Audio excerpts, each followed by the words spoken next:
বরকে সারপ্রাইজ দিতে গিয়ে আমি নিজেই সারপ্রাইজ হয়ে গেলাম। আর সেটা কিভাবে হইলাম সেটাই শেয়ার করব আপনাদের সাথে। হ্যালো এভরিওয়ান, আসসালামু আলাইকুম। কেমন আছেন আপনারা? আশা করছি ভালো আছেন। তো প্রতিদিনের মতো রান্নাঘরে গেলাম এবং ভাবলাম যে আজকে একটা মাছ ভুনা এবং সাথে হচ্ছে একটা সবজি করব। তো বর যেহেতু লাঞ্চ নেয়, তো তার জন্য অবশ্যই প্রতিদিন সকালবেলা আমার রান্না করতে হয়। তো হঠাৎ কেন জানি মাথার ভিতরে ভূত চেপে ধরলো যে না, আজকে একটু অন্যরকম কিছু করব। আর অন্যরকম কিছু বলতে আমার ছেলেটার একটু জ্বর, তাই ভাবলাম যে ও যেটা পছন্দ করে সেটা করি, সাথে বরকেও সারপ্রাইজ দেওয়া হবে। তো প্রথমে একটা চিকেন পিস বের করে সেটা ছোট ছোট করে কেটে একটু মশলা টশলা মাখিয়ে ভেজে নিলাম। তো চিকেনটা ভেজেছি হচ্ছে একটু সস, আদা রসুন বাটা, লবণ, গুঁড়া মরিচ, সাথে একটু কর্নফ্লাওয়ার দিয়ে সুন্দর করে একটু লাল লাল করে ভেজে নিলাম, দেখতেই পেলেন। এবং তারপর সেই একই তেলে একটু কাঁচামরিচ পেঁয়াজ দিয়ে একটু আদা রসুন বাটা একটু লবণ দিয়ে তারপরে ভেজে সেখানে দিয়ে দিলাম হচ্ছে সবজি। আর সবজিগুলো দেখুন কত মোটা করে কেটেছি, কেননা কাটার সময়ও পাই নাই। সকালবেলা আসলে এত তাড়াহুড়া থাকে। তো যাই হোক, যেভাবেই হোক তাও কাটতে পেরেছি। তো তারপরে কাটা শেষ হয়ে গেলে এটা রান্না করে নিচ্ছি এখন। তো কিছুক্ষণ পরপর নেড়ে দিচ্ছিলাম এবং দেখতেছিলাম বেশ কিছুটা পানি বের হয়েছে।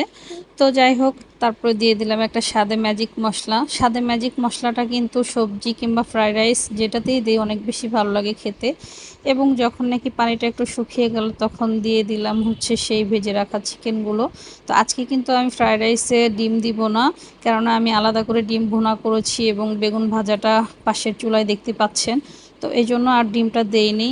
আজকে কেন জানি একটু মনে হলো যে না, ডিম ছাড়াই খাই। তো তারপরে বিপত্তিটা বাজলো এই জায়গায় এসে, যখন আমি রাইসগুলো দিতে গেলাম। তো রাইসগুলো যখন আমি দিতে গেলাম দেখলাম যে না, পাতিল অনুযায়ী আমার রাইসটা অনেক বেশি। এখন কি যে অবস্থা, কি করব বুঝতে পারছি না।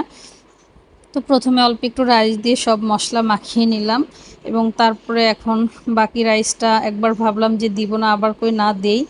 তো যাই হোক, দিয়ে তারপর একটু নাড়াচাড়া করতে গেলাম। আর এই যে দেখেন কিছুক্ষণ পর পরে খালি পড়ে যাচ্ছে, একদম পুরো চুলাটা আমার মেখে গেছে এবং চুলার 12টা বেজে গেছে ফ্রাইড রাইস রান্না করতে গিয়ে। তো যখনই আমি একটু নাড়া দিচ্ছিলাম তখনই পড়ে গেছে। তো ভাবলাম যে তাহলে বড় একটা কড়াইতে দেই, কিন্তু কড়াইতে দিতে যে আবার ভাবলাম যে না, ননস্টিকের প্যানে আসলে ফ্রাইড রাইস কিংবা যে কোনো রান্না করতে একটু সুবিধা, কারণ যেহেতু লেগে ধরে না। আর বড় কড়াইতে দিলে যদি লেগে ধরে, তাই আর করলাম না। তো যাই হোক, স্বাদ মতো লবণ দিয়ে কিছুক্ষণ নেড়ে চেড়ে আবার একটু সয়া সস আর একটু চিনি দিয়ে দিচ্ছি। এবং লাস্টে কিন্তু আমি আরও একটি স্বাদে ম্যাজিক মশলা দিয়েছিলাম। আর দেখেন যতবারই আমি লাড়া দিচ্ছি ততবারই কিন্তু এরকম পড়তেছিল, আর তখন যে কি বিরক্ত লাগতেছিল। আর এত পাড়াপাড়ির সময় আমি যে ভিতর থেকে আরেকটা পাতিল বের করে সেটাকে ফ্রেশ করে দিব সেই সময়টুকুও ছিল না। আর সকালে যেহেতু অফিস টাইম, বুঝতেই পারছেন।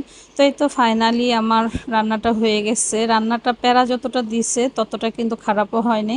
আলহামদুলিল্লাহ ভালোই ছিল এবং জামাইকে পরিবেশন করলাম। তো ধন্যবাদ সবাইকে।